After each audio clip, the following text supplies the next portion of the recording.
Tired of overwhelming dashboards that make finding the insights you need feel like searching for a needle in a haystack?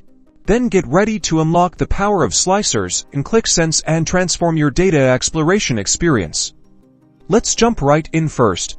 Open your Qlik Sense app and navigate to the sheet you want to enhance. Next, enter Edit Mode, look on the left-hand panel for the chart section, and scroll down until you find the Filter Pane object. Drag and drop this object onto your sheet where you want your slicer to appear. Now, it's time to populate the slicer. Click on the Filter Pane on the right-hand panel. You will see an Add Field button. Click on this to select the field you want to use as your slicer. Choose a dimension like category, region, or any field you want your users to easily filter by. Repeat this process to add multiple fields to your slicer, creating a multi-dimensional filtering experience. See how easy it is? The data in your charts and tables will automatically update based on the selections made in your slicer, allowing you and your users to quickly drill down into specific segments of your data. Don't forget to customize the appearance of your slicer in the Properties panel.